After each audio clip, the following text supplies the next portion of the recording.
Cunego.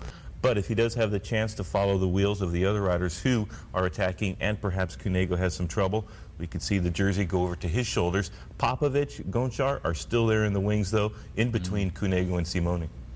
Yeah, I think whatever it's going to be a great battle, and today is going to be the day we're going to witness what will be a really good day on the Giro d'Italia. Remember yesterday, though, when Cunego had to change a bike, his Seiko team didn't stop riding hard at the other end of the race, and it was a big chase for him to get back on. I'm just wondering whether that's a guide as to what will happen today. Anyway, this was yesterday, a second day in the pink leader's jersey for him, second time around, of course. He also held the lead for 6 days earlier on. Overall, Cunego is still on top by 1:14 from the surprising Sergei Honchar, could finish his best ever Giro. Popovic, same place as he was in at this stage last year, in third. Watch out for Vladimir Belli, steadily coming up, and he's now up into 6th place and loves the stage of today. And Stefano Garzelli in 7th place. Well, Paul, tell us the route. It's a fearsome one, some big climbs. Very scary route. You know, today is the day when the race will be turned upside down. I'm absolutely certain of that, and it's because of the race profile. It really is a very difficult day. It's actually quite a short day. It's only 118 kilometers of racing. But as you can see on stage 18, as the riders move away from Clay Val d'Inon on the way to Bormio 2000, it is not the flattest course we've been over this year. First, it starts off with a Passo del Tonate, then the Passo di Gavia, finally climbing up to the summit of the massive climb to 2000. There you can see on the Gavia, it's a long climb, 16.7 kilometers, but it's here at the end where the riders will have a taste of a steep first few kilometers, 12% on the Bormio 2000. Only 73 miles. There's one sprint point at the end, and of course the 3 big mountains. Fabian Wegman at the start of the day is the leader of the King of the Mountains classification. It's going to be hard for him to stay in that green jersey towards the end of today's stage. Well, that man Wegman has certainly started well. This is a flashback to the climb of the Passo del Tonale. Wegman here in a leading group of 20, led out by his teammate Marcel Strauss, gets the 5 points over the top. He's off to a good start to the day. As you can see, the boys putting on the racing capes there. Rain on that mountain, but we're going to join the action on the climb of the Gavia now, and you'll find the weather has changed much nicer as the riders are now back in the sunshine, although it is not so good on the top, although the sun shines once they're going down the other side again. Now, that breakaway of 20, which got away at 16 kilometres, including, believe it or not, Alessandro Patacchi. He's been dropped and he's back in the peloton, which is riding at just over 3 minutes behind what is left of the group. The group is now well spread up. There's the peloton with all the heads of state in it. The leaders are Daniel Righi, Vladimir Milivojevic of Alessio, Francesco Villa, Lampre, same as Righi. Those 3 going ahead of the top leading 20. The rest are spread on the mountain on the Gavia. We're about probably 4 kilometres up the climb of the Gavia now, so there's plenty of climbing to come here. Conditions look pretty good, Paul. Conditions are very good. They're somewhat changed since the early part of the day. It was 14 degrees Celsius at the start. Over the summit tops, it's been around about 5 degrees Celsius, which is only just above freezing. And on the descents, it really is rather cold. But fortunately for the riders here, the rain has disappeared. The skies are nice and clear. We were a little bit worried at the start of the day this morning because if the rain comes in, there's a big possibility the helicopters can't get up there to bring in the pictures. 169 riders at the start of the Giro. We're now down to just 140 left with a big non-starter this morning. Giuliano Figueres having a very difficult time yesterday. This is the summit of the Gavia, which today is going to be the Cima Coppi, and that is the great Campionissimo himself. Unbelievable man, a great champion of Italy, and strangely enough, dying from a rather weird disease at the end of his career. He died of malaria. Well, he caught it in South Africa, or in Africa anyway. Well, Jackie Duron has also retired, by the way, the Frenchman who is on the Lambau credit team of Jaroslav Popovic. He climbed off just on the climb of the Tonale. So we're down now to 139 riders left in the race as we tackle the biggest climb of it.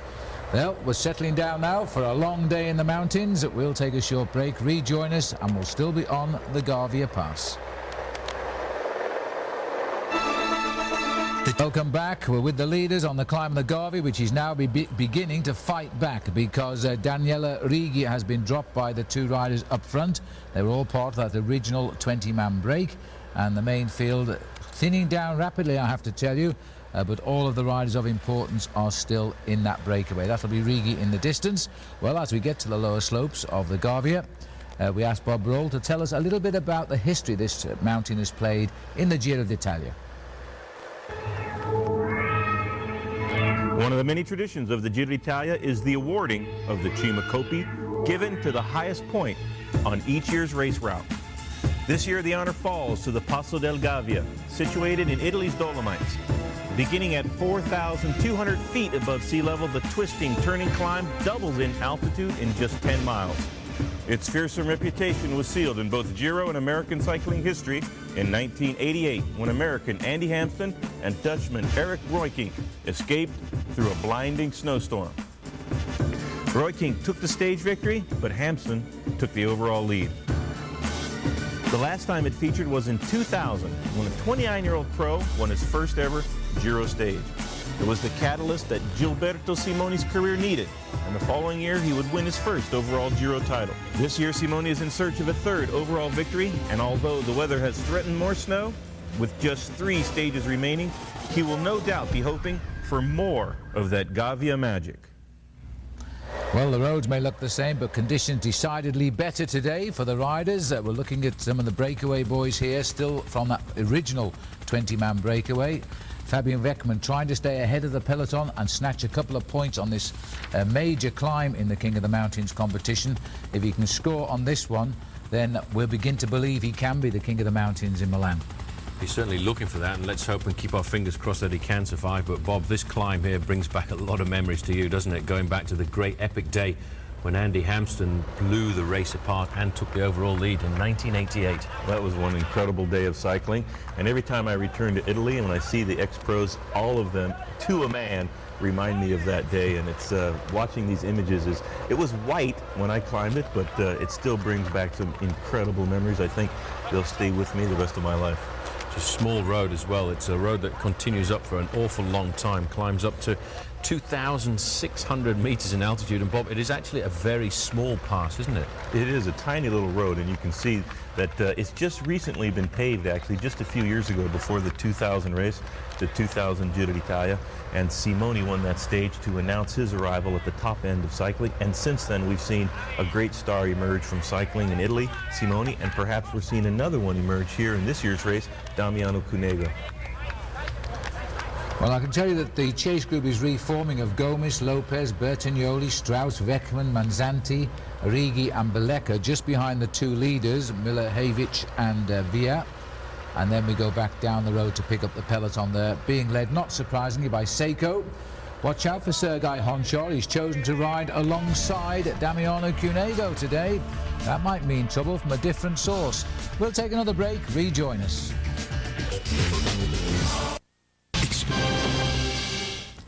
And welcome back. One lone leader now, Vladimir Milojevic of the Alessio team, has gone clear. And look at this now. This happened literally 5 seconds ago. An attack here by Garzelli. Immediately taken up the chase by the man that you were talking about early on this morning, Vladimir Belli. He's not too far behind either. This could well be the start of the aggression here, and the pink jersey not at all responding, and I find that rather a surprise, because those 2 men, although a fair way down in the overall classification, could build themselves up a very big margin if they don't chase them down now. A little bit of drama early on the climb too. About 2 or 3 minutes ago, we saw Vladimir Popovic, and I think we can show you those pictures, put his hand up, took a bike and changed it, in fact, and got quickly back into the race. It was a heart-stopping moment, I would think, for the Lambau Credit team, but he sprinted up well, and he has reintegrated in that peloton, because they've lost a teammate today, Jackie Giron. That team is actually now only 6 riders strong, including Popovic. Well, I wonder if Gilberto Simone hasn't got the legs in this year's Giro, Bob, because that would have been an ideal move for Gilberto Simone to follow. This is the lone leader right now. Well, the lone counter-attacker, I should say, Stefano Garzelli. He's looking for the move, a very big move by him. He started the day 7th overall, 4 minutes 26 seconds down in the overall classification. And if he can get over the summit of this pass in first place, he's got a very good chance of opening up the gap on the descent, because he's a very agile bike rider. Wonderful bike handler, great descender. Stefano Garzelli has always used his skills descending to stay with the pure climbers more all-rounder. It's odd that there hasn't been a big reaction from the Saeco team. They still have their domestiques there working on the front of the peloton. Cunego has moved up into second position. That's now Dux. He was in the early breakaway. He's going to be swept away now. He's done a good job to get in the early break so he can make the time limit, which is going to be very tight for all the sprinters on today's stage. Just 118 Ks and 3 huge mountain passes. But it's the Gavia that's the biggest one of the bike race, and Garzelli is using it as a springboard to make his best move of the whole Giro d'Italia. They're actually at the very difficult part of the climb. This climb has an average gradient of 7.9%, but it actually kicks up at this point here to 16%, and that's really the gradient that should suit the man who's won this race on 2 occasions, Gilberto Simoni. There, just peeping through the trees there, you can see the chaser trying to make contact there with Stefano Garzelli. That is Vladimir Belli. Belli's well up in the overall classification, 6th at the start of the day, and a man who is an exceptionally good bike rider, always looks for a move like this. Well, Belli has been looking for a good result in this tour, and he's done it almost unnoticed. Yesterday he forced himself into the top 6 in the race and went ahead of Stefano Garzelli. This is Garzelli taking, Bob's calling it his best move of the race. I'd call it his only move so far, Bob. You're absolutely right, but he has got a little bit of a gap now. I think that Saeco needs to do what they're doing. They're riding a steady tempo. They didn't do a big acceleration. It's a long climb to the top of the Gavia. And of course, after they descend into Bormio, there's another long climb to the finish line in Bormio 2000. It's also a very concentrated race as well, because as Bob said, it's a short mountain stage. A lot of the big climbers were very worried about the shortness of the race, because it would mean that there's going to be a very short elimination time. This is what the race looks like, 16.7 kilometers. They're just going through that point there at 16% gradient, although the average gradient is almost 8% for this very long and difficult climb. And I would say it goes up for almost 18 kilometers. It is really one of the tough spots of this race, and it is this Cima Coppi, the mountain which has been dedicated to the memory of Fausto Coppi, 2,600 meters in altitude. That's over 8,000 feet. Well, this is really putting the hammer down and throwing the cat among the pigeons very early on today, because if Belli does join up with Garzelli, then we are going to have a very different bike race, and the pressure will go really hard on the 2 Saeco team leaders, because Honchar puts himself in a good position to follow them.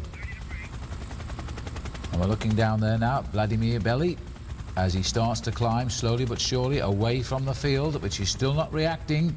But this field is going to explode in the next couple of kilometers on this climb, and I think they're saving their energy and all of their cannon fire for a little bit nearer the top. There is Honchar down there, reintegrated in the group, is Popovic as well. Haven't spotted Bradley McGee, but he might be in there yet. We'll take another break, rejoin us, we'll still be on the climb.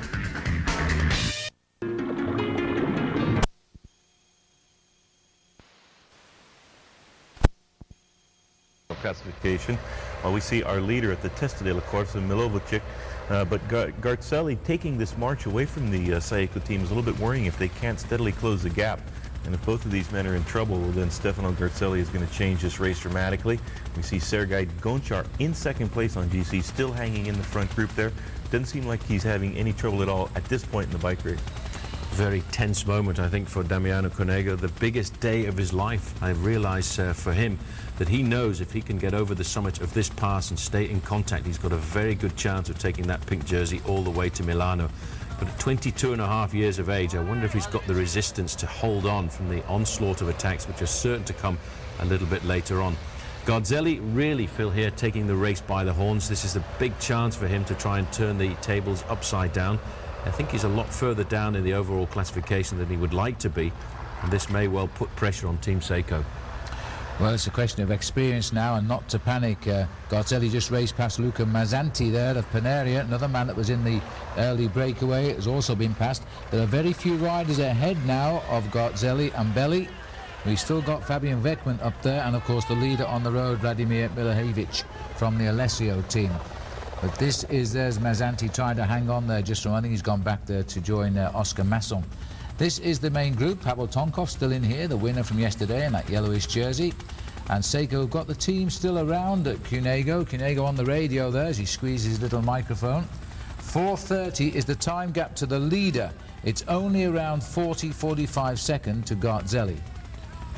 Just Moving up into second place there, Gilberto Simoni looks a bit twitchy right now, as if he's thinking, I wonder how my young team leader is doing. He's a man who's won the Giro d'Italia on 2 previous occasions, and certainly he would like to try and win this, but he would not gain any popularity at all from the crowds if he was to attack his own teammate on the slopes of this climb. Here's the lone leader, trying to forget about Milosevic up at the front end of the bike race.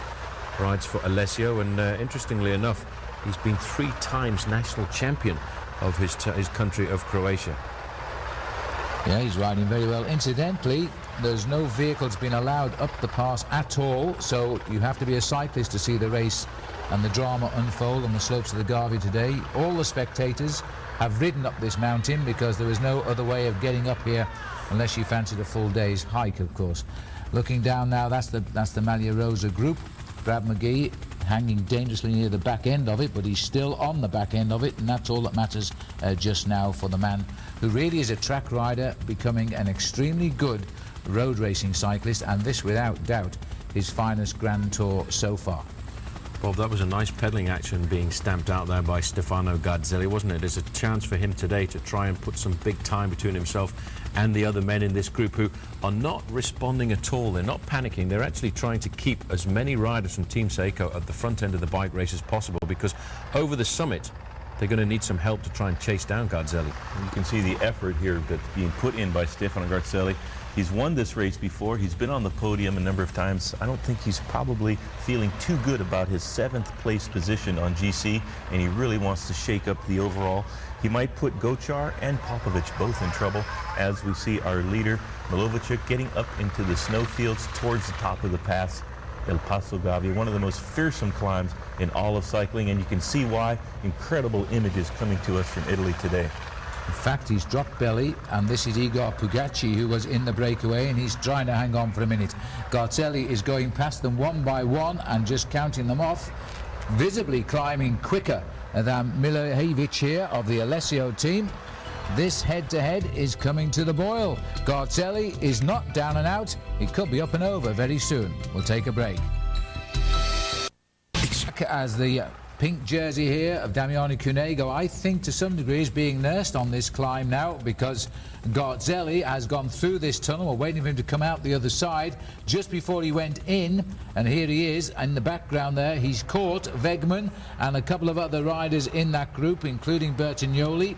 So up ahead of him, we know there are probably 2 or 3 riders plus the leader, but that's about it from the original 20 who were in the lead when he attacked. He's picked them all off one by one, and he is riding like a man possessed right now.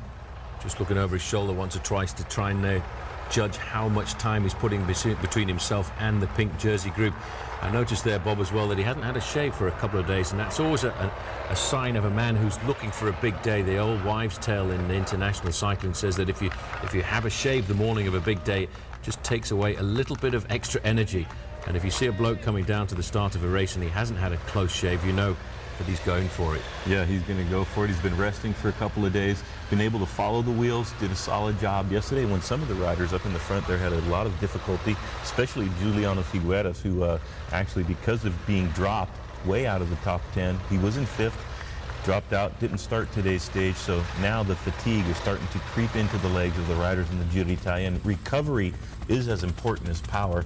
And of course, Garzelli's done a number of these Grand Tours, so he knows exactly what he needs to do today, and he is a long ways up the road from the chase group, led still by the Seiko team.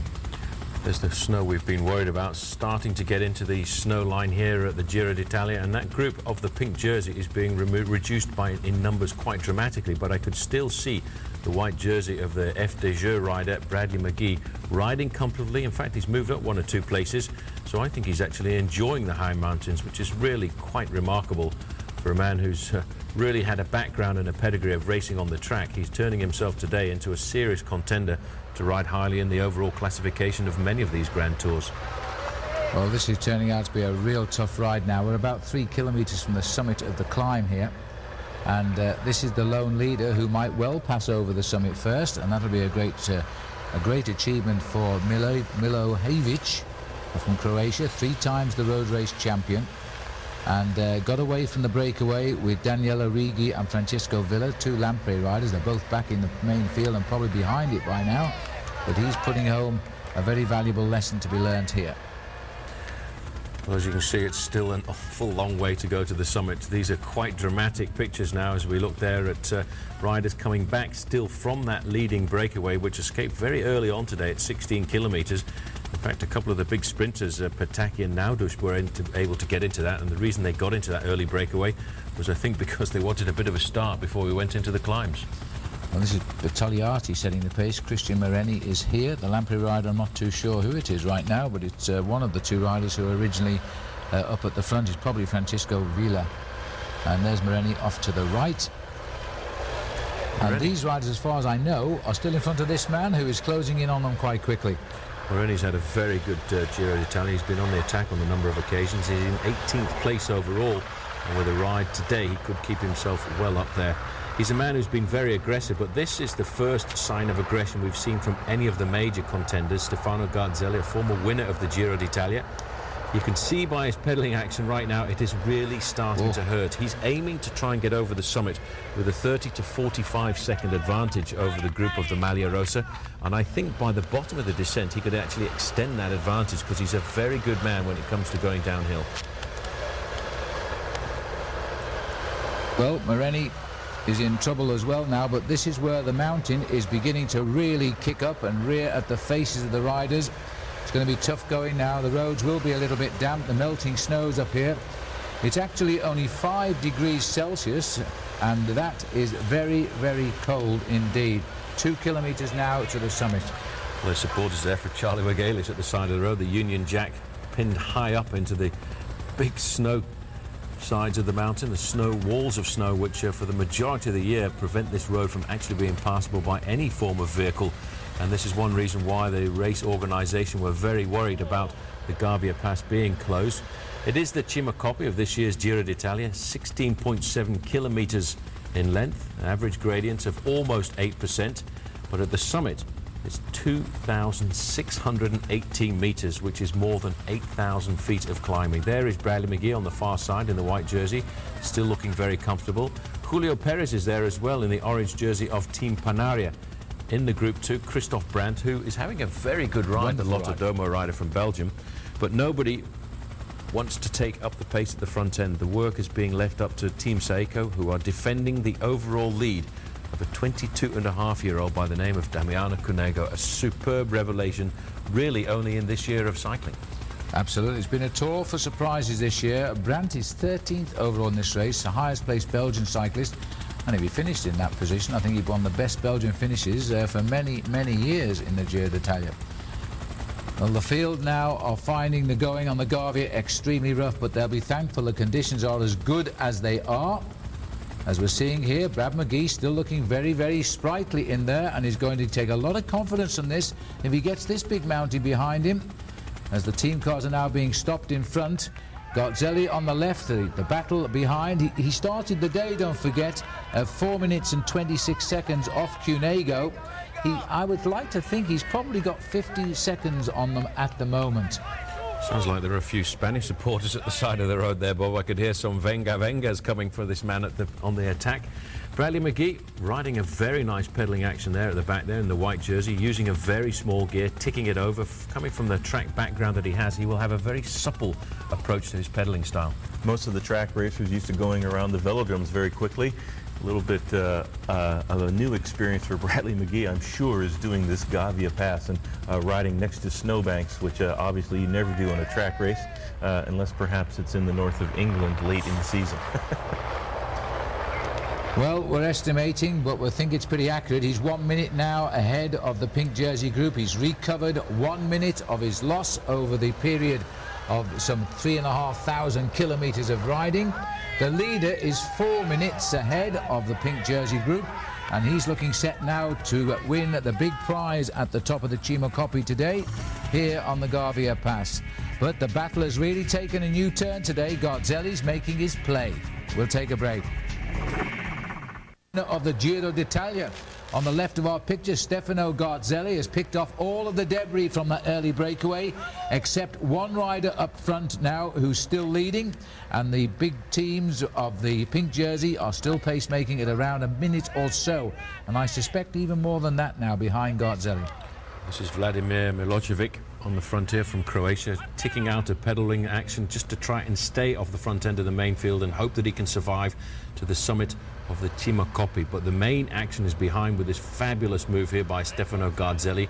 This is really quite monumental and dramatic to see these great walls of snow as a backdrop. It reminds me of pictures of old of riders like Fausto Coppi, and of course the great day when the big battle in 1988 happened and Andy Hampston rode across the summit of this pass in an absolute blizzard.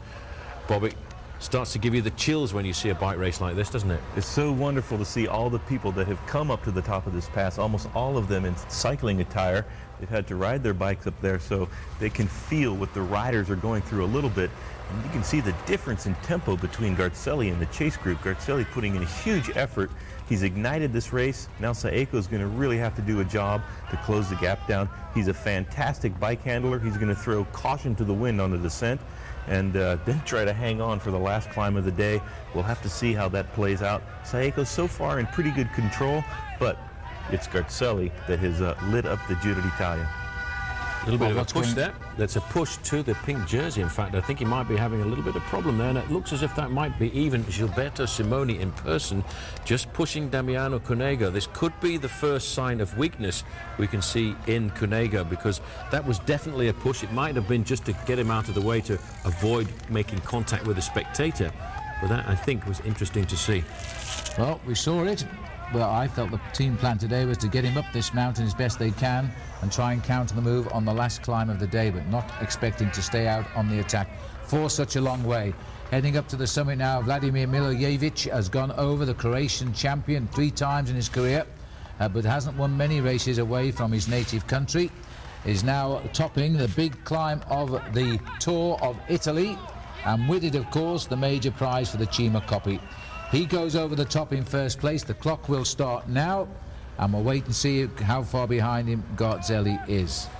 There is Il Campionissimo on the right-hand side there. Used to ride for the great Bianchi team, the team that came in last year to resurrect the career, basically, of a certain Jan Ullrich, Bob. Yes, Bianchi's sponsoring Jan Ullrich when nobody else would, and he had been let go from Telecom team, now T-Mobile, and he was lucky to get a ride. The squad was built around Ullrich, and he most certainly repaid them with a great second-place finish in the Tour de France and a big stage win in the time trial. Here's Garzelli putting on a warmer jacket for the descent. That's a great move. He's stalled a little bit. The Saunier Duval rider able to stay on his wheel, but I think that Cunego is in a little bit of trouble right now. He's been able to stay at the front, but they are losing time to Stefano Garzelli as he goes towards the top of the Cima Coppi. Milojevic, that is a great prize that he's going to be able to keep with him for the rest of his career. Winner of the Cima Coppi in the Giro d'Italia this year. In the days of old, they used to give a golden bicycle made by Ernesto Colnago for that prize. So a nice little mantelpiece for Milojevic at the front of the bike race. Well, the first man over the summit there, by the way, picking up a cool 2,200 euros, which corresponds to around about $2,500. There's Moreni just going through as well, so he's managing to survive off the front end of the main field. And you can see the group of the Maglia Rosa. There he is in second position, still look reasonably comfortable. This is a magnificent sight to see, cutting away through what is a wall of snow on either side of the road. But fortunately for the riders, the roads are dry, if not just a little bit dangerous, because they get broken up due to the frost that comes down here in the winter months. Well, after about 2 miles of descending, we'll be back on good roads and in warm weather. The skies are blue a little bit lower down.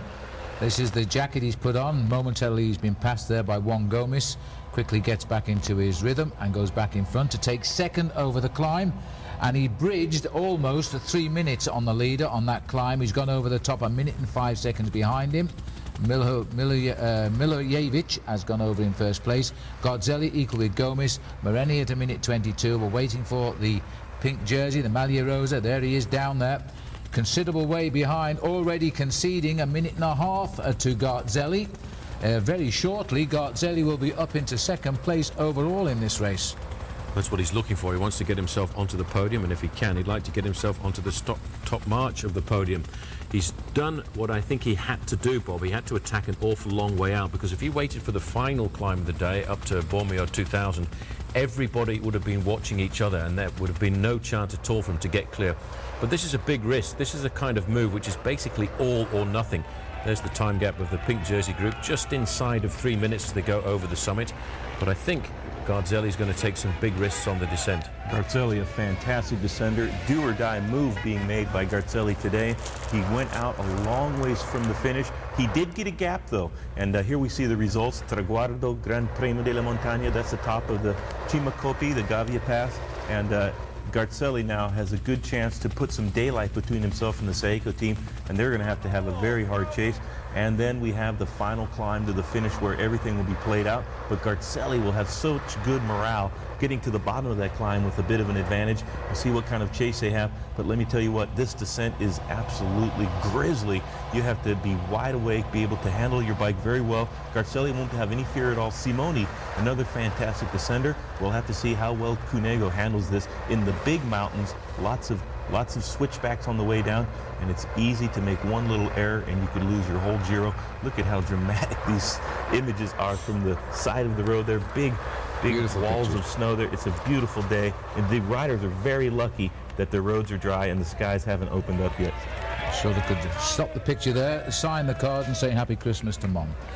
Well, looking at the climb, there's the result, and the King of the Mountains has gone well because Weckman stays now on top with 50 points, Cunego 38. He's going to like the result of that climb because the riders who have taken all of the major points on that major climb didn't affect the overall classification at all. So the attacking riding of Fabian Weckman in the last few weeks of this tour really have paid off today, and he's going to feel pretty happy with his day's work. He won the first climb, and everybody that didn't matter has taken the second climb.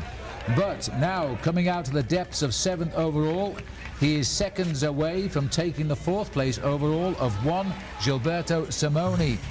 Stefano Garzelli, the pressure will be on him now as he races towards the finish and the climb in Bormio. Don't go away. Down the Gavia Pass now, we're getting clear of the snow line, just about. The roads are drying out nicely, 38 kilometres to go to the finish. And as always, the descents are not for the nervous here, narrow and twisting. And this is almost a 20 miles descent. This is a long way down. It's going to take them the best part of 25 minutes or so. So while these brave men are descending down the mountain, let me remind you of some other brave men riding a very different type of sport. Join OLN for the most exciting 8 seconds on television. Check out the battle between man and beast as the top 45 cowboys in the world will try to hang on to some of the meanest bowls in the business. That's the PBR, Saturdays, Sundays, 8 p.m. Eastern and Pacific, only on OLN. Out you go. Well, watching Stefano Garzelli continue his pursuit of the leader here, Vladimir Milahevich, and the man with him is Juan Gomez. Gomez has done well. He was 3rd over the first climb today and has gone 3rd over the big one, the Gavia. This is an absolutely superb descent. You can see how the riders are trying to pick their way around. You don't get much chance to have a look at the course beforehand, and certainly not very many of these riders will know this descent off by heart, because it's not a climb that the race goes over every single year like some of the mountains they go over in races like the Tour de France. But it is a fairly good descent, Bob. None of the corners are all that tricky. There are 1 or 2 hairpin bends, but these kind of descents here you can actually get down at a fairly high speed because these guys at the moment are hardly at all touching their brakes. Oh no, that's a great descent by Garzelli so far, and I'm often asked why the riders would put themselves through so much torture climbing these long passes, and here's one of the best reasons that I can think of is being able to fall off of these mountains in a descending position, going flat out. It's about as close to flying as you can actually get with 2 wheels on the ground. What a lot of people don't realize is actually at the bottom of some of these very long descents, which you can be going down for almost 30 minutes, your forearms actually start to ache going downhill because of the fact that you're trying to steer the bike around the corners in a very different position that you would normally adopt. This is the Testa della Corsa, still Vladimir Velocevic on the front, but only now has he got a 1 minute and 5 seconds advantage over Stefano Garzelli. Well, the roads are getting better as we continue the drop.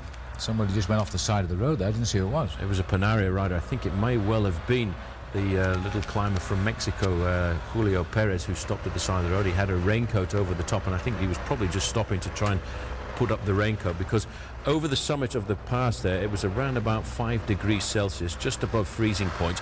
But on the descent, at almost 50 miles an hour average speed, you will certainly feel a lot colder than that because of the chill factor. Yeah, it looks going to be pretty chilly going down here. But we're getting out from the snow line now. They'll warm up a little bit as we get down to the bottom, but then I'm afraid it's all back uphill for the last 20 kilometres so of this race. Oof, that was a bit of a tight shave too. This is Francisco Villa, who's starting the descent here with Christian Moreni. And at the Paneria ride, whoever it was, did make a stop on the side of the road.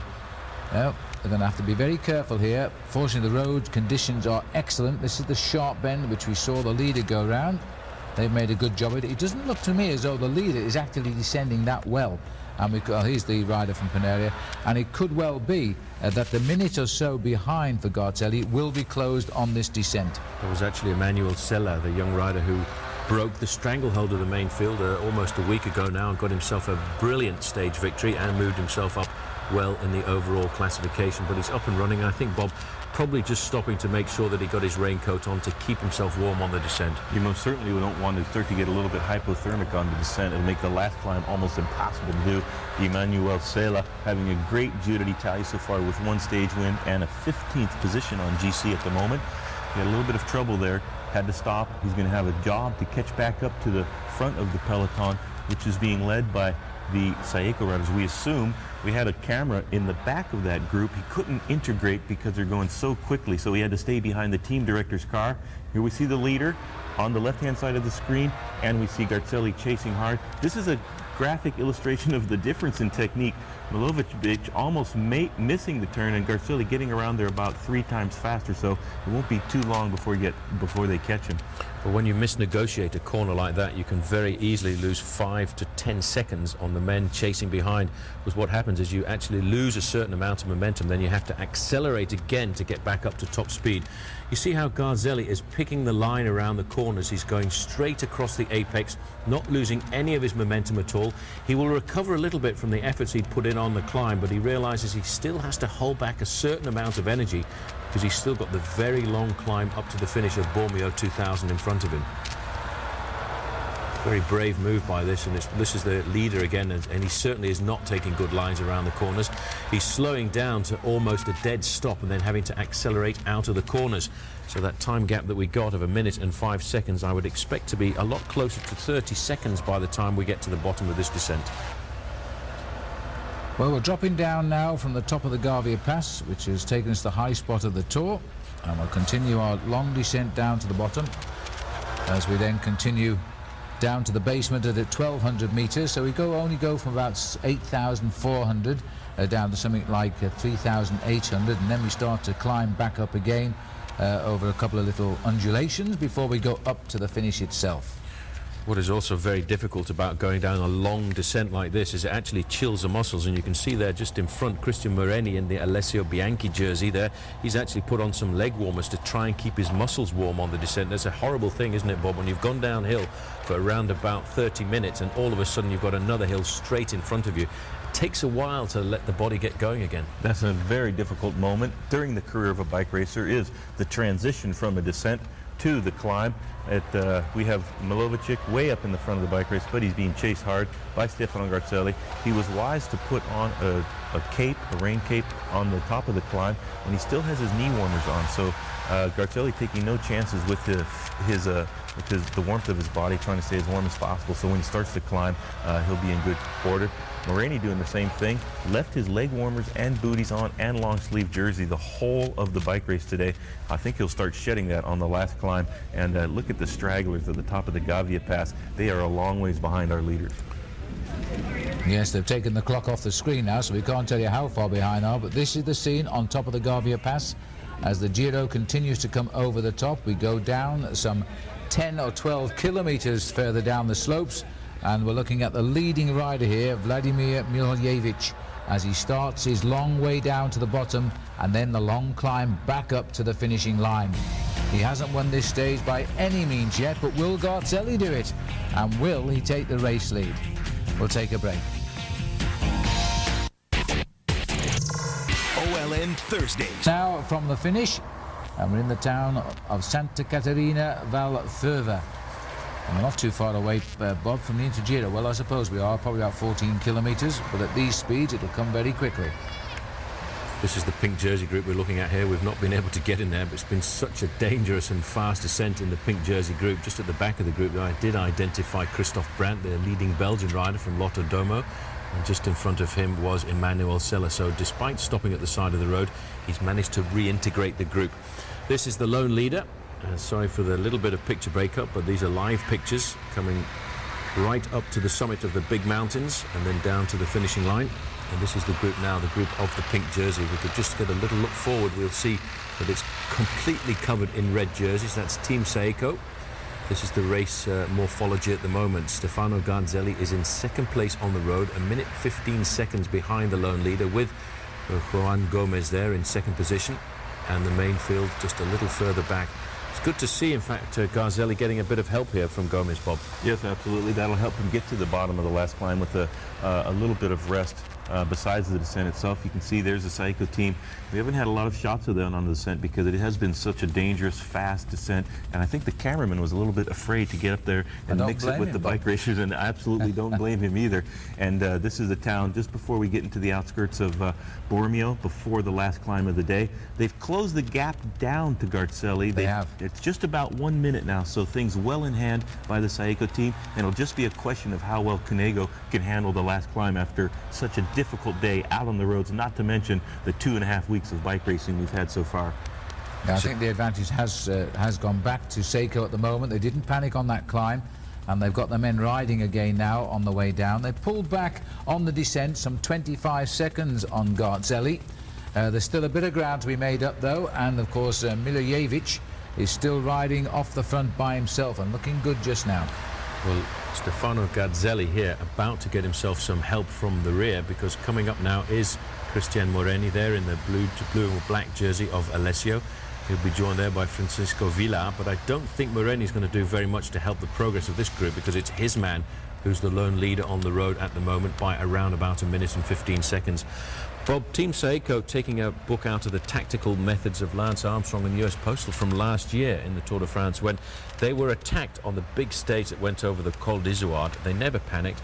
They allowed breakaways to go forward, riders like Jorgiats, because they wanted the strength in numbers towards the latter part of the stage.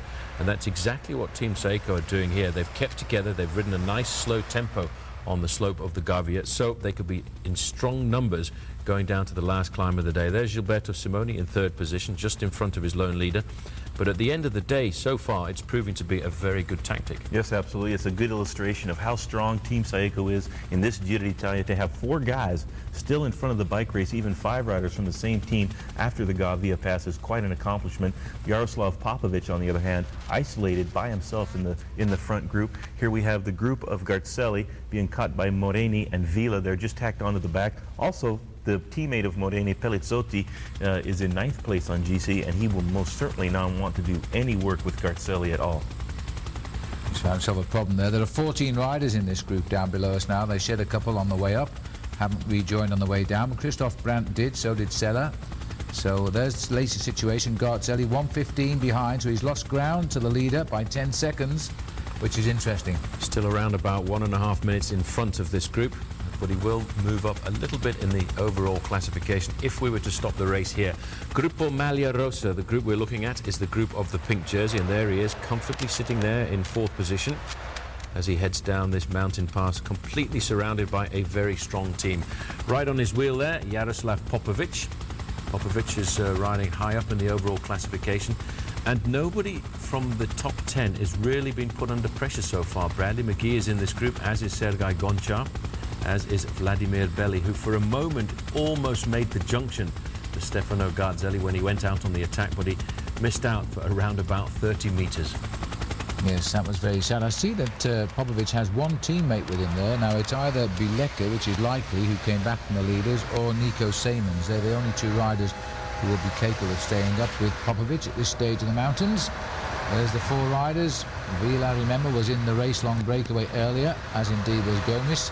They're the lone survivors, and they've caught on to the Garzelli train, who is getting no help from any of them right now. And in fact, the red jersey teams are closing back, as it is painfully slowly. while at the same time Garzelli is beginning to lose control of the man up front. Mihojevic is going clear, still on his own, as we head to the final climb.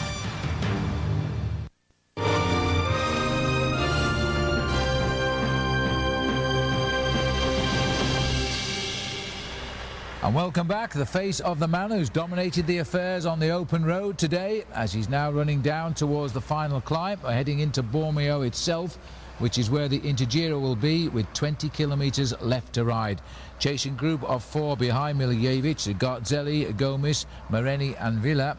Well, really, it's a chasing group of 1 and 3 followers, because it doesn't appear they're getting too much help. Although, as I speak, it looks as though Gomis is beginning to stretch his legs again. He's had a very good race so far today. No update on the times. 15 riders in the pink jersey group, and that is Simoni is in there. But currently, right up behind him in the overall now is Garzelli, because he's taken back almost all of the time he's lost to Simoni, but he's still a bit to go to catch up with Cunego.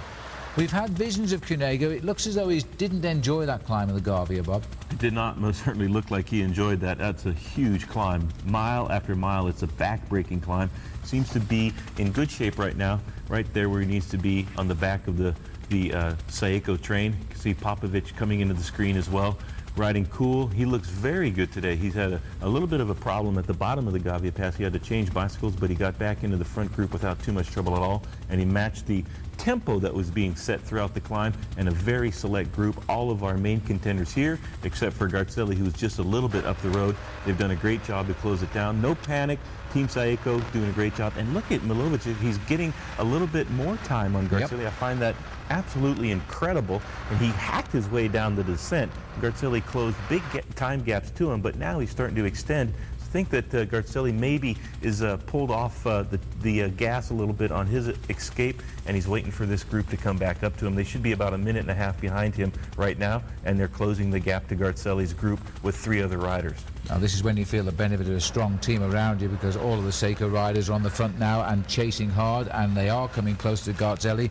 Garzelli really is hoping the climb starts as soon as possible. That's his only hope now, staying away from them. As we look now, we're entering Bormio now, and this will be the Intergiro sprint just down in the bottom here. Still a long way to go from the finish. The race is far from over. Stefano Garzelli, I think, has made a very brave move, because for him, he had to attack a long way from the finish, because we're going to see a real serious marking amongst the big leaders as they climb up towards the summit there at Bormio 2,000 meters in altitude up at the top, and that's around about 6,000 feet. The Intergiro here coming after 98.4 kilometers. That's around about 61 miles of racing. And they've been over some pretty high mountain passes to get to this point. And I think the Giro organisers very lucky with the weather this afternoon. Team Saeco doing an absolutely superb job. They have never panicked at all. And I think this young man in the pink jersey here must be feeling more and more confident. And Mihojevic on the front, getting himself the first place through the Intergiro. He won't affect the overall standings in that competition, but what's more important to him is to actually try and win himself the stage. I must say, we've had 5 finishes here in Bormio in the past, Bob, but I don't reckon we would have made the final kilometre through that narrow street, would we? No, I don't think so. You're absolutely right. Andy Hampson and Eric Royking sprinted out for the win after an unbelievable day in the mountains. Lots of snow falling. A lot of the riders froze, myself included. I had a heart rate less than 20 beats at the bottom. I was completely hypothermic. Passed out, blacked out, woke up back at the hotel. Sounds like you enjoyed the day, though. Well, when I opened my eyes, I saw my teammate Andy Hampson put on the Maglia Rosa, the pink jersey, and that was a huge thrill for us. And he was able to use the epic day to carry the momentum all the way to the finish of that race and win the Giro d'Italia, the only American who's done that.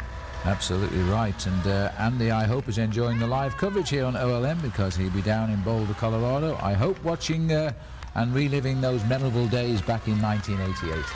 Certainly, let's not forget he laid the foundations for other riders to come and participate in the Giro d'Italia. And the young man who will be looking at a big crack at a podium position in the Tour de France this year, Tyler Hamilton, went on to finish 2nd in the Giro a couple of years ago after a very difficult day when he in fact crashed and he had a fracture to his shoulder blade. Tough man, Tyler Hamilton. Very much indeed. Now, Garzelli went over the top of the Gavia 1 minute and 5 seconds behind Mihaljevic, but it looks as though he's going to go through the Bormio into Giro here, best part of 2 minutes, if not 2 minutes. Now, he's already started the lower slopes of the climb now. He is 19 kilometres from the finish, and that isn't a long way in distance, of course. Here comes the group going through at 1 minute 54 seconds, and Garzelli right on the sharp end, just possibly a second in front. Well, this is kind of an hors d'oeuvre, the climb that Mihaljevic was on just then. It climbs up to a little town called La Motta, descends slightly, and then it is all uphill to the finish line at Bormio 2000. This is the Garzelli group, and they're in fact losing an awful lot of time, the advantage they had over the pink jersey group, because they're all now in the streets of Bormio, not too far away from the Intergiro point. And this is exactly what Seiko wanted. This is they didn't panic when he went away on the climb. They gambled, but they kept the team making the pace, very regular fashion. Now I think we'll see a different team Seiko once they start the final climb. They'll try and really put the stranglehold on this race, and they'll keep a very close eye, I should think, on riders like Sergei Gonchar and Jaroslav Popovic. None of the big contenders in the top 10 have really had a difficult time over that climb. They all kept very much together. I think they're expecting, Bob, to have a little bit of a showdown on the final climb up to the finish at Bormio 2000. And one man will certainly know what the finish is like, Gilberto Simoni, because he came here on several occasions throughout the winter months to have a look at this climb up to the finish. It's fairly difficult at the start with a 12% gradient early on, but it's not that hard for these men at the top end of the overall classification. Right, we're heading in then. The final time check will come on the line here at the Intergiro. As the pacemaking continues, they're saying it's 2 minutes 20 and 1:54. So 26 seconds, and Garzelli will be back in the hen house, and then we'll have to start again and decide who is going to decide this race. And it's all going to come down to the climb up to the finishing line today. The boys in red haven't panicked. They've done a good job. Rejoin us for the final action. Welcome back, and for the leaders, they're approaching inside 20 kilometres from the finish now. But the red train, slowly but surely, are winding them in. I'm not too sure, Bob, whether they'll reach Mihaljevic, but you think they will? I believe they will. He looked like he was really struggling there through the streets of Bormio. You can see not a lot of power going into the pedals right now, nor for this man. I think it's a little bit of a story for Garzelli, though. I think he's sat up. He's waiting for the peloton. He knows it's inevitable they're going to close the gap. They still have 4 Seiko teammates around Cunego doing the tempo. The prudent move is to wait for the group, reorganize, and try to relaunch an attack. This man trying to stay off the front of the bike race, but he's been out on the attack for a very long way, the whole of the stage. Now I think he's starting to feel some of the heaviness in those efforts come into the legs. Well, it's a good move by Garzelli, because he was trying to see if there was any weakness at all in this Seiko Armada. They, on the other hand, defended perfectly on the slopes of the Gavia. They're waiting for the final climb of the day. I think Stefano Garzelli had to go out and see if he could crack the stranglehold that Team Seiko have got over the front end of this bike race. He's realised that he doesn't have it. He didn't build up a very big advantage at the top of that first climb, and now I think he's just holding back a little bit because he realises there's still another very difficult climb to come.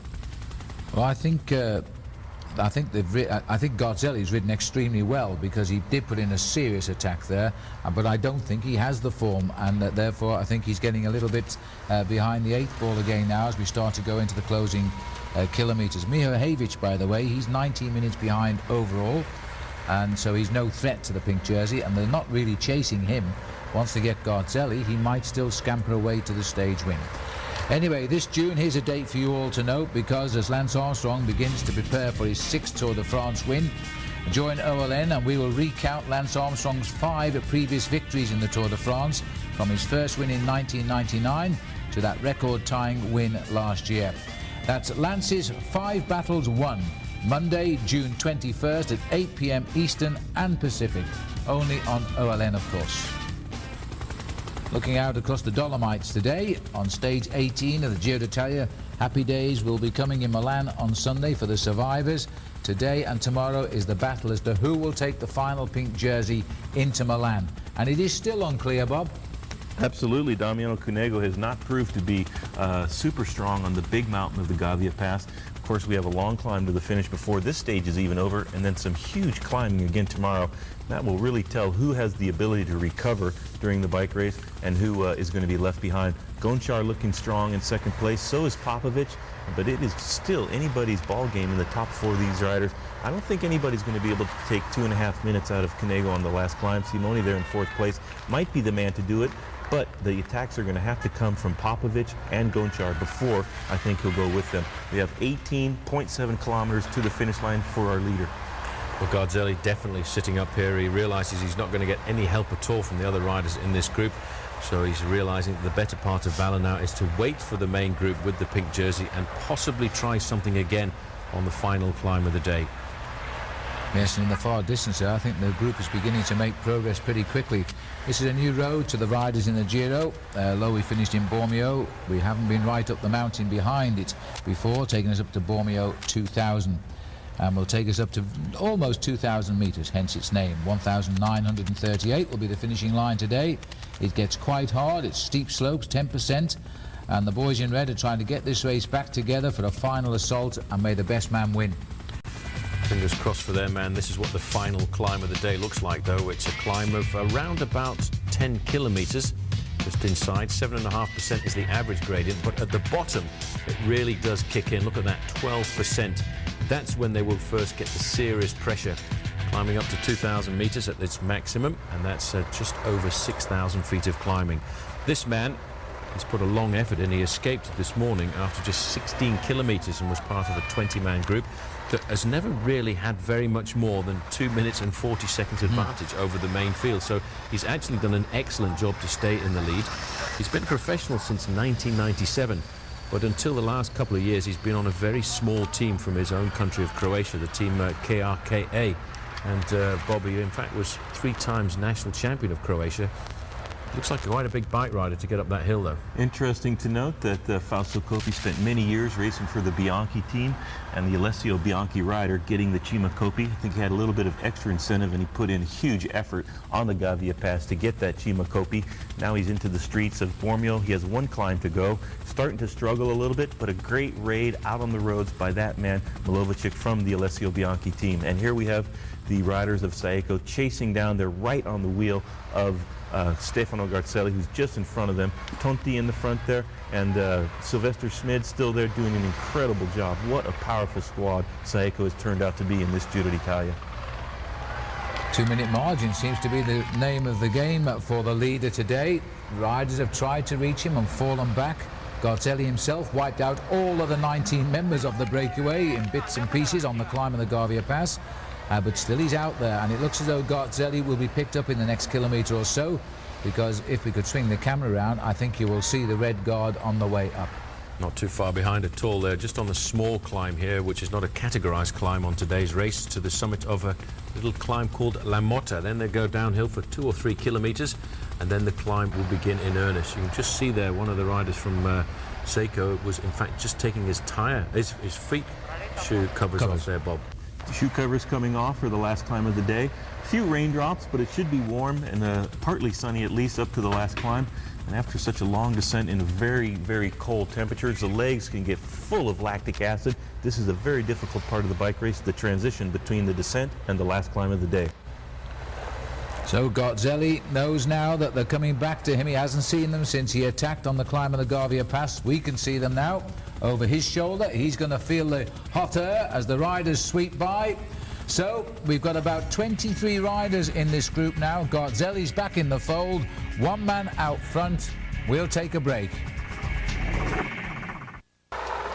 Welcome back. There he is. Damiano Cunego has got his most dangerous rival in the bunch now. He's still got Simoni, his most dangerous team captain, alongside him. And now it is about to start the final climb of the day. It's steep slopes will take him to the finishing line.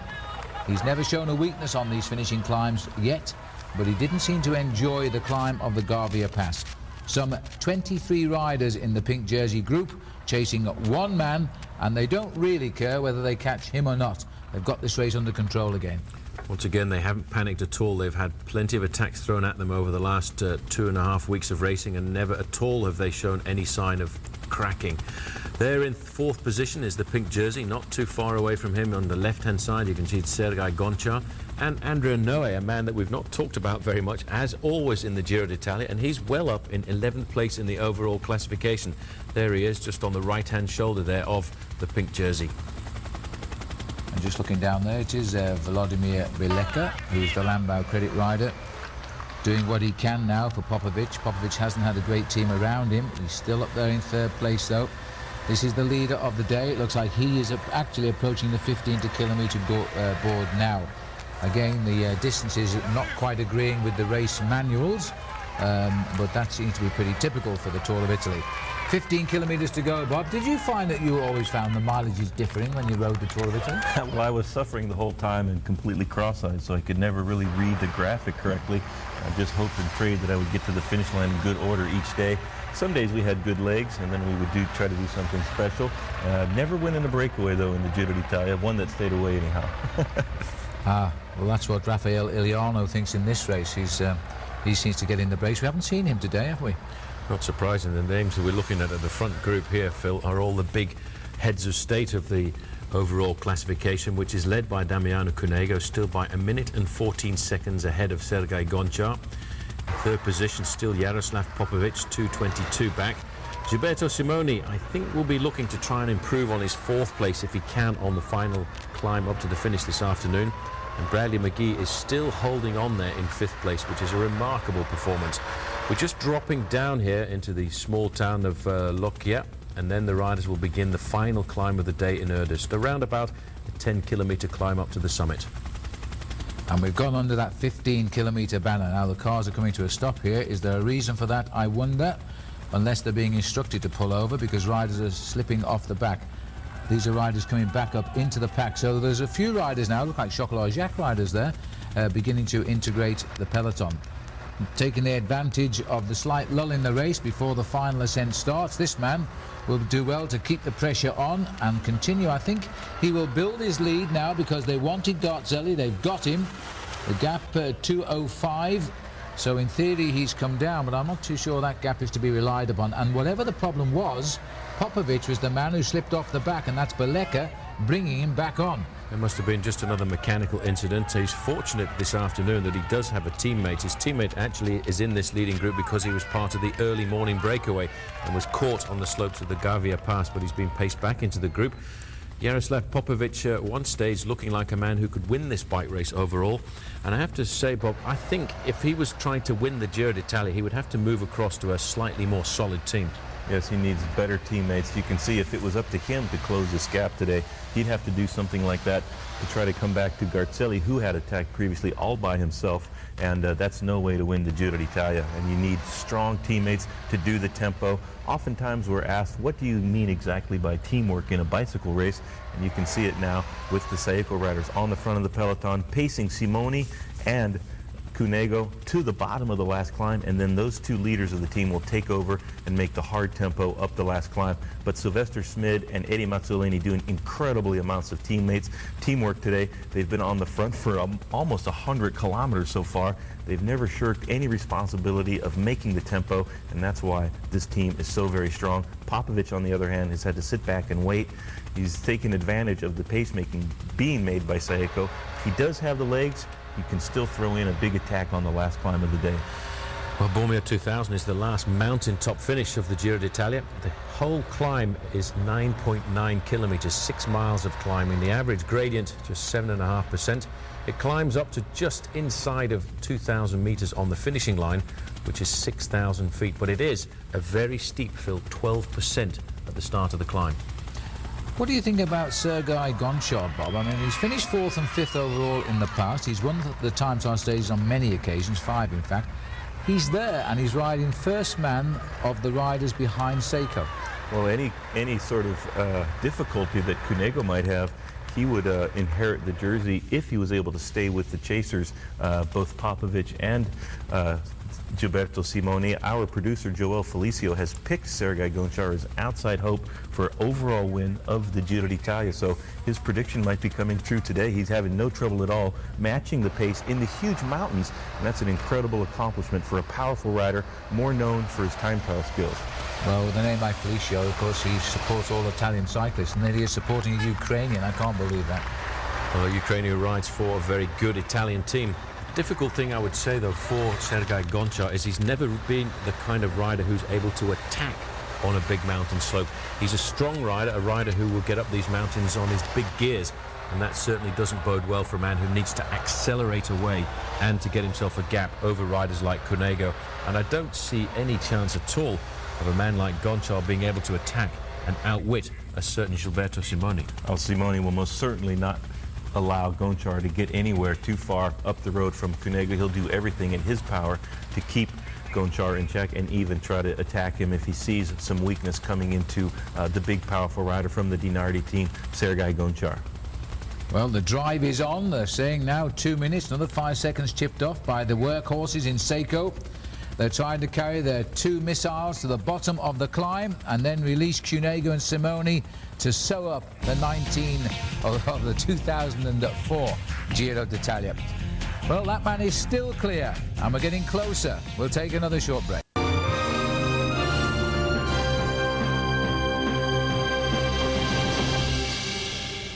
And welcome back as we go into the last 9 kilometres of the race here. The leader's gone through the 10-kilometre point. The riders are still to get to that point.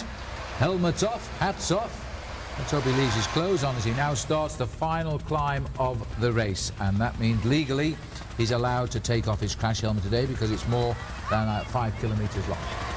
Gilberto Simoni sitting very far down this group, and Bob and I are starting to wonder if in the back of his mind he's trying to plan an attack to move himself up into a podium position when this race gets to Milano. This young man is facing up to what is going to be a very difficult ascension here, inside of 10 kilometres to go, but those last 10 kilometres are all uphill, indicated here as the leader goes through 9 kilometres to go that it's the complete other end of the cluster. He's using the smallest gear that he has available to him. In around about a kilometre time, Bob, that climb will click up to 12%, and that's going to be very difficult for the lone leader. Miholovic having all kinds of trouble now, really feeling the efforts that he's made throughout this day. He did win the Cima-Coppi. It'll be a miracle if he can hold on to this race lead that he has to the finish line. Great catch by Soigneur when he chucked the helmet off there on the last climb, so got to hand it to them for not doing any damage to the crash hat that he'll be needing for the next couple of days.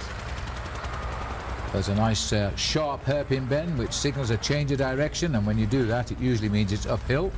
The clock is counting at the start of the climb here, and I think he's probably going to go onto the slopes inside 2 minutes lead. But he's about 8.5 kilometres from the top of the climb and the finishing line, and he's looking very determined indeed. Ouch, it's starting to hurt. This is the steeper part of the climb. When you get out of the saddle like that, that's always an indication that the power is starting to leave that body. I think it's being left behind on the slopes of this final climb of the day. Bob, this is a very large group for what has been a very tough mountain stage. Oh, it's amazing to see so many riders still in the front. It's been very regular. No big attacks except for Garzelli coming. You see a little braking there that Cunego did. Maybe he's feeling a little bit better than he appeared on the Gavia pass, having to brake following the efforts made by his teammates. These riders now will take their helmets off when they get by the team car for the last climb of the bike race. Smid and Eddie Mazzoleni throughout this day doing incredible tempo, and there is Gilberto Simoni just tacked onto the wheel of Stefano Garzelli. Just going into a small tunnel. This is the information about the high spot of Bormio 2000. The finishing line is actually at 1,938 metres. That is attained after a 9.9 kilometre climb. Team Saeco all over the front end of this bike race, and as you can see there, it's hats off and it's eyes down for what is going to be the final run-in. Team Soigneurs nowadays having to be very attentive at the bottom of all of these finishing climbs, because as you can see, these riders want to get the helmets away, which is permitted under the rules and regulations nowadays. Sylvester Schmidt on the front. He will try and set a steady pace for as long as possible before turning over the responsibility to the man second in line there, Eddie Mazzolini. And this young rider in third position there with the pink jersey on his shoulders, Phil, if he can get to the top of this climb and still be in the pink jersey, I think he's taking a serious option on winning this bike race overall. Yes, but there are so many combinations still to be able to work out that could happen on this last climb. My feeling is that Simoni and Cunego will both get up the road together, but I don't think Simoni will attack unless Cunego falls back or attacks himself. 2:05, so he's gone onto the mountain with all of his lead intact. As Paul Sherwen said earlier today, he's been in the lead since the 16th kilometre, and he's hardly ever been more than 2.5 minutes in front. It's remarkable, he's holding everybody off. Absolutely impressive, in fact, to be in front for such a difficult bike race. Gonchar looking very nervous there, moving up into third place, right on the wheel of the pink jersey. Stefano Garzelli also looking very comfortably at the front end of the bike race. Vladimir Belli for Team Lampre in the pink and blue jersey as well, very attentive. And a man who has done so much work for Alessandro Patacchi is also in this group in the white and blue jersey of Fassa Bortolo there. The man who is well up in the overall classification. Garzelli going off the back here with Pellizotti. Well, there's a heck of a turn of speed by the riders on the front there. They really did lift the tempo, and that has really hurt Garzelli. And it's not surprising now then that this is the move. Here comes the first move from Simoni. Now he's attacking the pink jersey by the look of it, Bob. Well, he saw Garzelli in trouble there, went immediately to the front. Big attack now coming from Gilberto Simoni. Let's see what Damiano Cunego can do. He might have to wait back and see exactly what Gonchar is going to do, and this is what we've been waiting for throughout the day, an incredibly difficult stage. And Simoni is gone up the road, and Belli's trying to chase there, and it looks like Cunego's slipping there a little bit back. He's just going to watch the accelerations of Gonchar, and there's Garzelli in all kinds of trouble. Now he's paying for that big acceleration on the Gavia. Simonissimo, unbelievable. We've been awaiting this attack. He, in fact, was riding a long way back in the group, just having a look, I think, at the other contenders. I'm surprised to see him attack his own leader here. This is a move coming, I would expect, by Emmanuel Sella, who was in that group. But the big names are sticking very close together now. Gilberto Simoni has got 8 kilometres to try and make up 2.5 minutes if he feels that he can grab back the overall lead in this bike race. Well, I think Simoni knew on the climb of the Gavia that Cunego was tired, and I would suggest that Cunego now has said that you've got to go for it and see what you can do, because he has no more left in the tank. There is Cunego. Oh, having said that, he's quickly going forward and he's going off the front, and I don't think Gonchar could answer that one. Well, I take all those comments back, Liggett, because this man has suddenly found his legs again. Unbelievable. What a brave young bike rider, 22.5 years of age. You've seen 1 or 2 attacks coming off the front, but this is an indication that Gilberto Simoni is not the strongest man in the bike race. Emmanuel Sella moving up there, 15th overall. He drove across that gap as if there was no gap there at all. This could be the beginning of the end of the mountain dominance by Gilberto Simoni. Well, it was Dario Cioni who made an acceleration, tries to close the gap up to Simoni, and then it was Cunego who easily attacked the field there and went across to Cioni. We'll have to pan back and see exactly what kind of progress they're making, but it doesn't seem, like you said, there's Gonchar getting back up with Cunego at the moment, and all kinds of trouble in the legs of Vladimiro Belli, and we don't see Stefano Garzelli yet. Well, I think that Simoni, we've seen this before, he's made the initial high turn of speed on the climbs and his legs have locked up, and he's really had to defend himself towards the end. Sella, I think, has come across a very strong pair of legs indeed. He's going to recover on the back wheel of Simoni and then maybe try to go clear.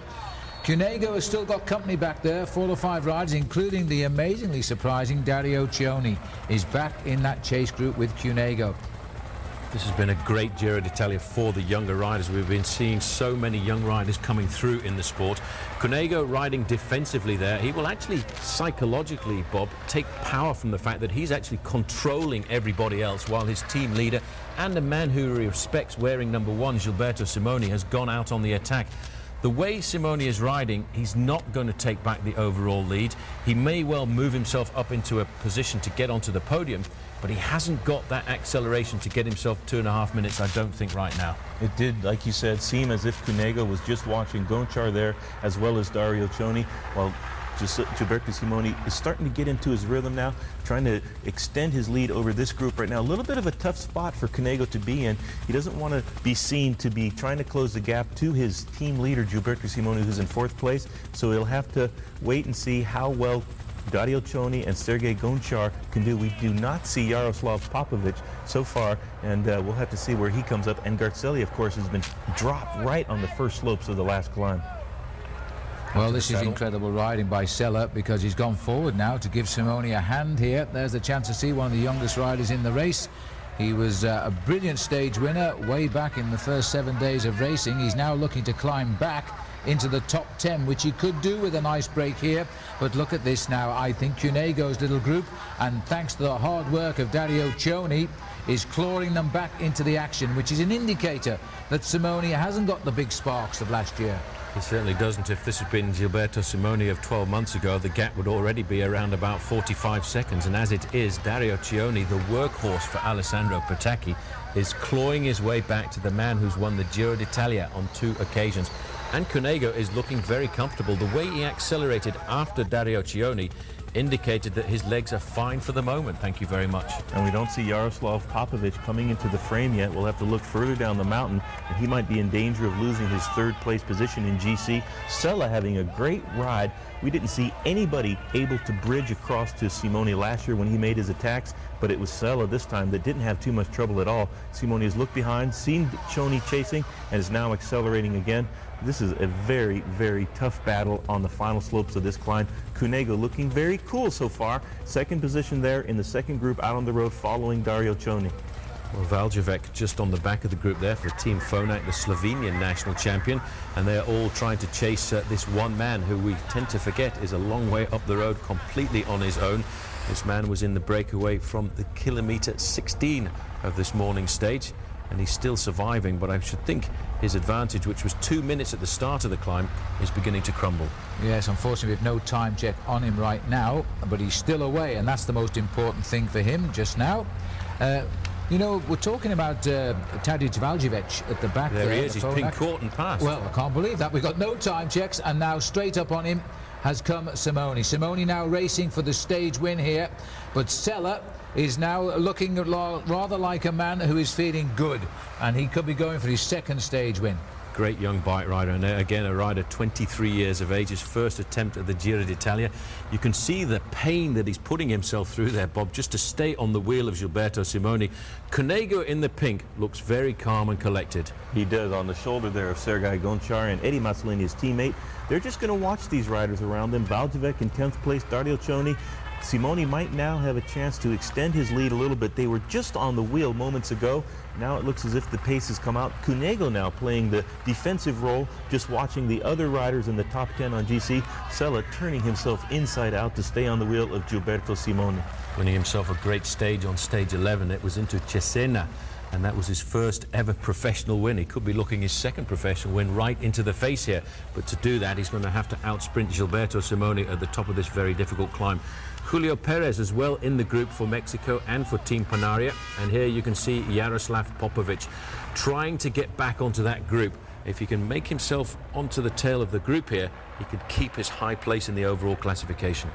It looks as though Gonchar himself is now going to have to ride here at the front of this group, because he is in danger of losing at least his 2nd place overall to Gilberto Simoni, so he's going to have to come out and fight to retain that 2nd place overall. Popovic seems to be quite weak. There he is, just sitting off that group. I think he might be just getting back on that group as they come together in this chase. Popovic seems to have that problem. We've seen it in the past when he's ridden the Giro d'Italia. He doesn't seem, Bob, to be able to respond to the accelerations on the climb. And once he gets his own rhythm back, and Simoni here has accelerated once again, and he's put time now between himself and Emmanuel Sella. Well, there's the gap now. He looked as though he was faltering. He's actually cracked little Emmanuel Sella, who is now going to have to drop back. Once you start looking over your shoulder, you're worried about your position on the road. It looks as though Simoni is going to have the privilege of a great stage win here, Bob, but I don't think he'll get the gap to get the lead. He is marching up this mountain like a house on fire. About 5 kilometers to go for Simoni. This is going to be a great win. If he can hold off the chasers, it seemed as if it was Gonchar who had taken up the following, making the tempo, but Cunego not cooperating at all. Simoni now marching up the top of this mountain. That would be another win for Simoni, and a great win in his career. Well, that looks like the banner there, which is for 5 kilometres. They've got so many different banners on the route of the Tour that I'm never sure which one it is, but I think that's 5 kilometres to go. Popovic is dangling a little bit, but he's holding on to the group just about. Very, very select group. Sad to see that Brad McGee has lost contact with this bunch as they continue into the last 3.5 miles. Well, the battle between Simoni and Cunego is playing out The two Seiko boys are going to decide the Tour, I think, today. We'll take a break, come back for the finish. Just witnessed a very sharp attack by Dario Cioni. He's taken with him Cunego, followed by Sergei Honchar, and they are trying to cross the gap and look as though they may well succeed here. Well, Dario Cioni is another rider who's been most surprising. Passabortolo said they were coming here without a leader, and look at this attack.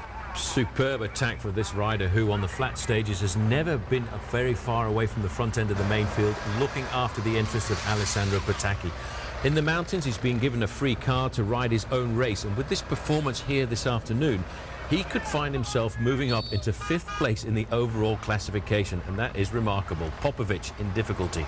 Well, he's hanging. He hasn't got the top-end speed of these riders when they raise their pace, but he struggles his way back on. He's fighting, and he's determined to try and hang on to, again, a top 3 finish in the Tour.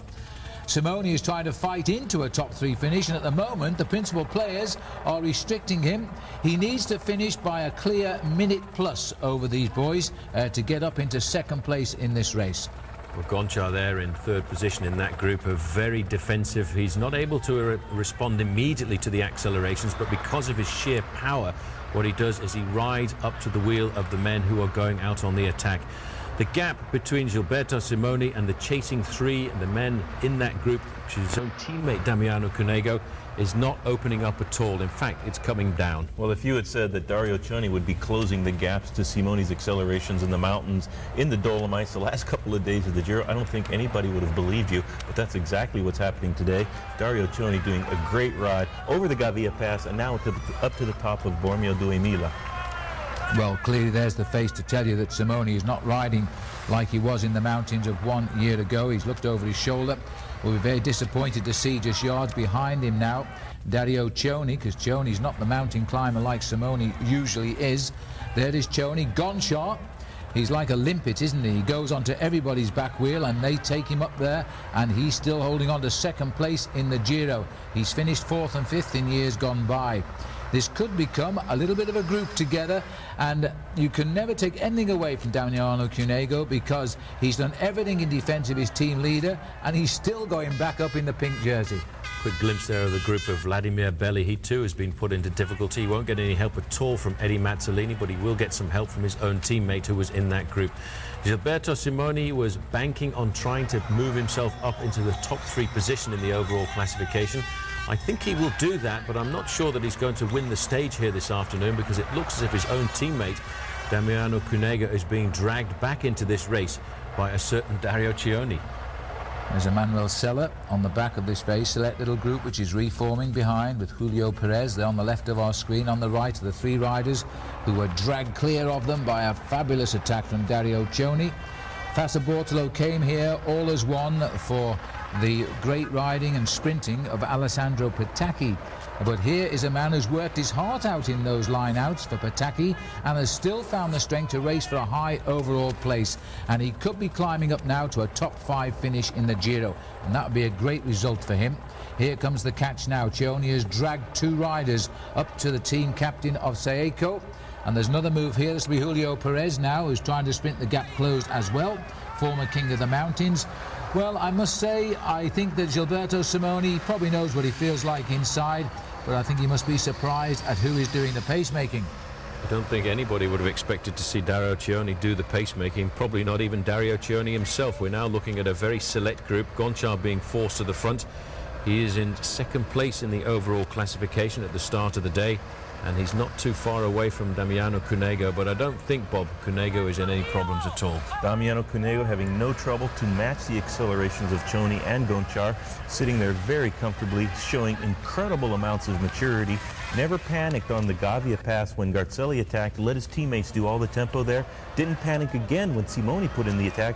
All he needed to do was watch that man right there, Sergei Gonchar, and match the accelerations of the attacks that were sure to come. Bit of a surprise that they were put in by Dario Cioni, but nonetheless, Cunego having no trouble at all, matching these, looking like the next winner of the Tour of Italy at this point in the bike race.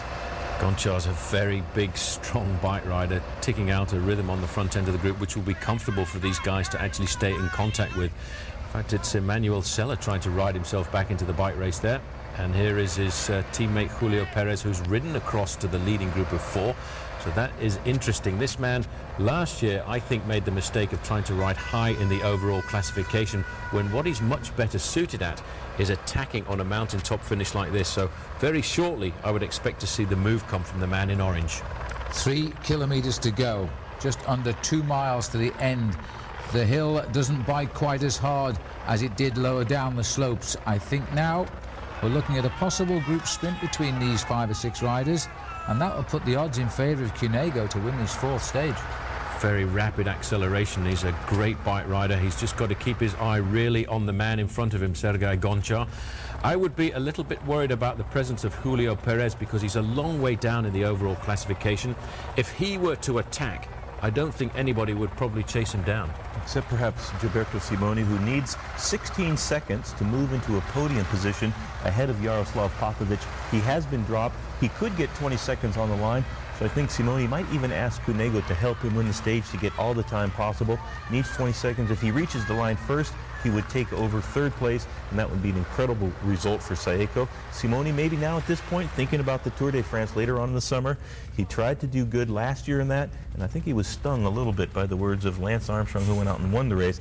But it was Simoni himself that started all of that discussion, saying how much time he would take out of Armstrong in the mountains. And of course, none of that materialized whatsoever. Simoni finishing 80th last year in the Tour. He did win a stage, but I think he wants to do a lot better. Sella now trying to get across himself to the leading group up on the road with his teammate Julio Perez now looking like a likely stage winner. I'll tell you what, if Popovic doesn't quickly recover from the position he's in, he's already 20 seconds behind on the road. No bonus required to get that 3rd place at the moment. And tomorrow, by the way, is another extremely vicious day in the mountains. And how will they react after the battle of today? We go over the Mortirolo tomorrow, which is like an 18% climb. It is the steepest climb of the Tour, if not the highest. This is the chase now. This is the select group who've come together. And look at this now. Cunego is working hard now to take Simoni clear of Popovic. Look at Perez in difficulty because of that acceleration on the front of the new king of Italian cycling. He will almost certainly be crowned that at the end of today's day, because the man in pink is now doing what you have to do when you're the overall leader of a bike race like this. You have to take control, you have to show your dominance, and that is what he is doing now inside of 2 kilometers to go. He will feel very happy about this.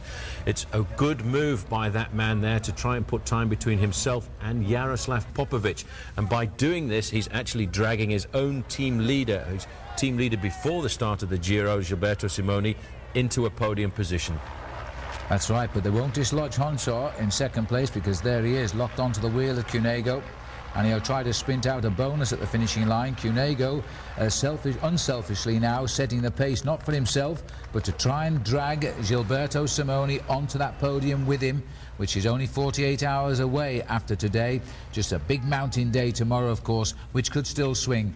From what we've seen today, though, Bob, we're looking at the winner of the Giro, I think. Absolutely. He needed to defend here in this stage to show that he was the undisputed rider, that they would try to help Saeco team get through the rest of the stage. He has one more mountain stage. It doesn't finish at the top of a mountain, however, so if he can be defensive there and not have too many troubles, he'll go into Milano as the overall winner of the Giro d'Italia. Great ride by a huge new star in professional cycling, Damiano Cunego. Very dominant, that move there. He's just sitting there, setting up the tempo, challenging anybody to come by. I think Gonchar, if you look at his pedaling action there, is just happy to be in this group. He doesn't have the acceleration in his legs. This man, I think, Phil, is trying to drag Gilberto Simoni into a podium position, and that would save his Giro d'Italia. He's got it right now. The gap is 23 seconds from that group to Popovic, and that's basically all that Gilberto Simoni needs. But they dare not lift up their feet on those pedals. I'll be very surprised too if Simoni doesn't pop out and snatch a bonus. 1,500 metres to the line now, and the first 3 riders do get small time bonuses as well, so that will rub salt in the wounds of Jaroslav Popovic, who got the lead for a couple of days after a wonderful time trial, but it has been the victim really of a weak team from his side, and B, a very strong team from Saeco, because it's the team that will take all of the credit for these 2 riders being in the position they are in. They got the lead in the team race too on time a couple of days ago, so they're now about to cash in on a very rich Giro d'Italia for them. Cunego just looking over his shoulder to see what the face of Sergei Gonchar in second position looked like. I think he will be very happy to see that he is ticking out a rhythm which is rather uncomfortable for everybody else in that group. Gonchar coming up alongside here. He too is looking back to see just who is present in this group. This will be setting it up now for a nice acceleration up towards the finishing line. Gilberto Simoni is not the man that he was last year, but he will be a man who has got a whole lot of pride in those legs of his. He will try and get himself the stage victory. A lot further down the slope, Stefano Garzelli tried but failed, while the leading group of 5 now go inside of the final kilometre of racing to the mountaintop finish at Bormio 2000. 5 riders at 900 metres. At what point will Simoni try to take off and win the sprint and keep it in-house? More importantly, take a 20-second bonus and become a clear third place in the race. Sergei Gonchar has gone to the front to do some pacemaking. Julio Perez has recovered. Now, I think, what do you reckon, Bob, for the victory? Simoni, watch out for the attack from that rider at the back. He's in the second group, don't forget. That would be Popovich trying to close the gap down. Simoni will take a look over his shoulder. It seems like Cunego is being the perfect teammate for the stage win for his team captain, Gilberto Simoni. Gonchar, not the big sprinter, nor is Dario Cioni. The wild card in this group is Julio Perez. But Simoni, no mean sprinter himself. I think Simoni going for the win. Get the time bonus because Popovich is starting to close the gap now. It's going to be between the man in pink and the man in red. Gilberto Simoni out of the saddle waiting for the acceleration. He's actually probably got his ears pointed backwards because he will be waiting for an acceleration to come from this man in the orange jersey, Julio Perez, who seems just about ready to force an acceleration to try and get himself the stage victory if he can. But Cunego is going to be a very difficult man to beat at the top of this climb. I think it's just pure proudness by Garzelli there, who's trying now to fight back in. He's about a kilometre behind these riders as he climbs up towards the line. Cunego keeps checking over his shoulder to see if anybody is coming and keeps an eye on Gonchar because this is about to start the sprint. It's almost as if he's signalling to Simoni to follow his wheel, and he'll try and open up the run to the line for him. Simoni getting very twitchy there. Gonchar, there goes Julio Perez on the left to see a better sight at the finishing line. Left-hand bend here, sharp all the way around. Sergei Gonchar just content, I think, to keep his second place overall today, which he'll certainly do. But he's got the 2 firepower houses there behind him in Cunego and in Gilberto Simoni. Further back down the slopes, Popovich trying valiantly to preserve his third place in this race, but I don't think he can do that now because I think that Simoni is still going to win this race. Popovich is a long way behind, but there's the acceleration from Cunego. He's trying to lead out his teammate, but you know what? There is no way Gilberto Simoni can actually get onto the wheel. But he'll get a small bonus for second place, 12 seconds, because this man is sprinting away to his 4th stage win and he's wearing the pink jersey, and that just tells you he is the new dominance of the Giro d'Italia, and this year nobody is going to beat him. This is going to be a fabulous result. Where are they all? As he crosses the line, and here comes second. Dario Cioni gets second, and in fact Gonchar gets third. Simoni didn't even get a bonus. Simoni cracked towards the finish. He came across 10 seconds in arrears, and he's going to have a very close look at that clock because it looked as if Jaroslav Popovich was recovering. There's Julio Perez coming in. We're looking around that corner now to wait the arrival of Jaroslav Popovich. If he has popped, then Gilberto Simoni might just have enough time in hand to get himself up into third place, and I think he has. He's got it. The clock has just gone that little bit too far. As the riders come in here, this is Popovich now. He's lost his third place for the moment at least, but he fought valiantly up those lower slopes. But I think you'll find he's slipped now into Simoni's position in 4th. Simoni will come up into 3rd. And McGee, I'm afraid, will lose his places probably to Stefano Garzelli. Well, Garzelli is also pulling himself back into this bike race after a very brave and valiant attempt, and it looks as if that might have been McGee who's just come in there, so a good ride by him, only losing himself a minute. But Bob, a few years ago, a man by the name of Giuseppe Cerrone, won in Bormio. That acceleration coming from Cunego there, to me, was very reminiscent of the acceleration that Beppe Cerrone had especially at the top of a finish like this. Many comparisons coming to Cunego by way of Giuseppe Saroni, who was a great champion of Italian cycling, won the Giro d'Italia a couple of times. He had a great sprint on the flats, was a fantastic climber, and Cunego being compared very favorably with Saroni. They're both very young potential winner, let's not forget, for Cunego of the Giro d'Italia, as well as Saroni did win when he was a very young professional.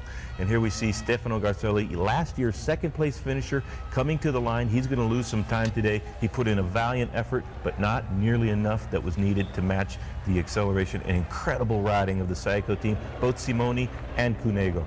Just to finish off that story about Beppe Saroni, he won the Giro d'Italia at 21 years of age. Coming in there, 2 minutes in arrears, Stefano Garzelli. You have to take your hat off to that man because he tried to break the stranglehold of this young rising star. 22 and a half years of age, Phil. I find that absolutely incredible, the way this man has dominated the race. He's been very calm and collected. He actually tried to help his own teammate get the victory this afternoon, but when he kicked with around about 100 meters to go, I don't think anybody at all in that group could respond.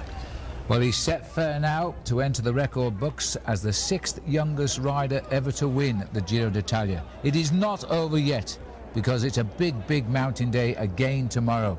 If he's still in pink tomorrow night, then he can probably say he's won the Giro d'Italia.